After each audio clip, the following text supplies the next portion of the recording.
Many people don't have room for God. They may think they do, but when the time comes for you to leave your friends, your family, your kids, your dog, your house, how many people are going to be resistant and how many people are going to lead by example? This is why we're here today, to guide you to holding space for yourself and others. Peace unto you. My name is Nadiie, and today is all about how to hold space and the importance of holding space. Let us begin. At a foundation, you truly must understand oneness. Oneness on its physical level and its esoteric level. The reason why oneness is so extremely important for holding space is you must have a foundation of what is truth. We know that we are respecting this illusion because we're here. If we didn't respect the illusion, we would be basically deemed as crazy in our own eyes, or we would just dematerialize out of this plane of existence. Fundamentally, on some level, you have to acknowledge, I am here, I am in this limited body, but I know what the truth is. If something of this world comes up, I know I am in the world, not of the world, and eventually I am neither going to be in or of the world. See, oneness is truly understanding that you affect everything. Everything. You are quite literally connected with everything. I'm talking about from your phone, books, cameras, water, the walls, because everything has a vibration. This is simply scientific.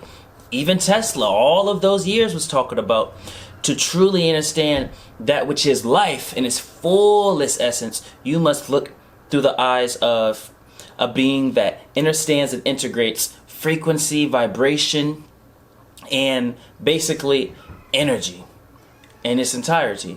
That's what's going to guide you to truly unlocking the secrets of the universe. When you really understand, I'm not just connected to that which is living, quote unquote, because it's only the physical eyes, it's only the eyes of density, the eyes of an ego that believe you must have breath in order to be alive. No, as spiritual masters, you understand that which is living is that which is existing. If something exists around you, it is living, and you are connected to that. You deem that to be so. You are so extremely powerful because you are a God-present being. You quite literally command something to exist. See, there's this technique that we use as it pertains to oneness. And all of this is important for holding space because you need to lay this foundation. Because let's say you hold space for everyone, but you don't have this spiritual foundation. Now it's like, all right, we mastered Earth, but what else do we got to do? If you didn't lay no esoteric foundation, all you're going to do is just be a master of physicality. But we know that there's more.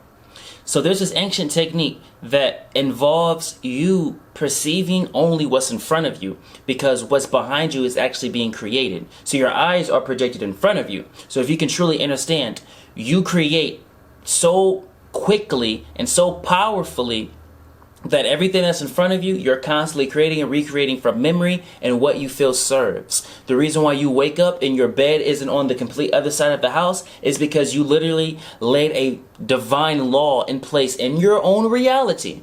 Because everyone has their own reality, and we know each world, each realm has its own set of laws that hold the realm together. Well, if you have your own reality, you create your own laws. One of your laws is when I wake up, make sure everything that I deem as serving be in the exact same place that it was before I went to sleep the day before. It's a law. But if you one day just feel like I'm tired of these laws, I'm tired of physicality completely, I guarantee you one day you'll wake up, your bed will be on this side of the house. One day you'll wake up, you have a dresser right here. That's how it is in the astral realms. When you astral project, your house may be bigger, it may be smaller, it may be longer. Who knows? But it's always different in some way, shape, or form, because you're quite literally going to different dimensions always. So when you understand this, you integrate this type of perception, then you truly have unlocked a new form of oneness. Now we can proceed with holding space. See, the importance of holding space, aka bridging, is you can't call yourself a master if you aren't able to bridge with others. It's God, self, and then others. First you go to God. I always say this divine statement, aka prayer, is extremely important. God, guide me to seeing as you see. And so it is. It's so extremely important because you are quite literally putting on God's glasses. See, the reason why we respect the illusion in the beginning of our steps on the spiritual journey is because we know that it doesn't matter how far we've progressed with spirituality, we are still perceiving through the eyes of ego, these physical eyes, these dense eyes. Even if we perceive a miracle, we know that miracles and physicality are the last resort of any spirit-based being. See, we always guide others to seeing as God sees first because we don't want to limit the abundance that you are able to perceive. If you see miracles through the eyes of God, you'll really be like, wow, you don't need any manifestations in physicality. You quite literally understand as above, so below. The moment I take foot on any path, no matter if I want to be a doctor, no matter if I want to be a financial advisor, no matter if I want to be a spiritual leader, the moment I say this is what I want to do, you quite literally have completed it, not only completed it, but mastered it in the realms of spirit, as above, so below. Time isn't real there. It's only here that we perceive in a linear way. So you understand, my physical eyes may not see completely the full path, but I know on some level, if I affirm and integrate the sight of God, I can see a few steps ahead that this physical eye can't see. So that's step one. Put on God's glasses. Now, that's the God part. Now it's the self part. Analyze yourself. How are you holding space for yourself? How are you bridging with yourself? See, you start off from when you were a kid. What type of things did you perceive? What type of things did you do? What type of things did you like as a kid? Because that's who you truly are. You must understand this quote-unquote version that we created for ourselves as we got older, as we got to adult or just grown children, basically is all taught to us. Society said do this or don't do that. You burned your hand on the stove and you realize, oh, maybe I shouldn't do that. Oh, you fell one day as you was racing somebody. I don't want to be in the track team no more. See, it's always something that this world has gave you that made you be like, no. But how did you initially feel when you embarked on any path as a kid?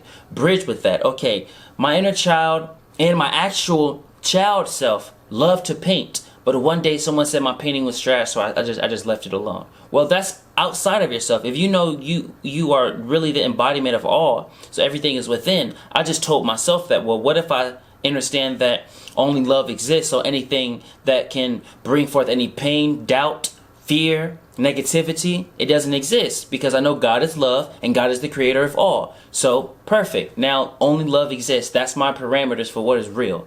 Okay, let me go back and bridge with myself to figure out, all right, what can I integrate in forms of hobby or some type of productivity as it pertains to art? Do this with your childhood all the way up. Bridge with yourself. Now you hold space for others. You meet people where they are. It doesn't matter how many spiritual gifts you have as a master. It's all about how well you can integrate the light. See, God only cares about the destination. God does not care about how you get there. See, it's no point to judgment. It's no point to fear or anger or attacking. Who cares if someone is a witch or a warlock? Who cares if somebody is a pastor or a priest?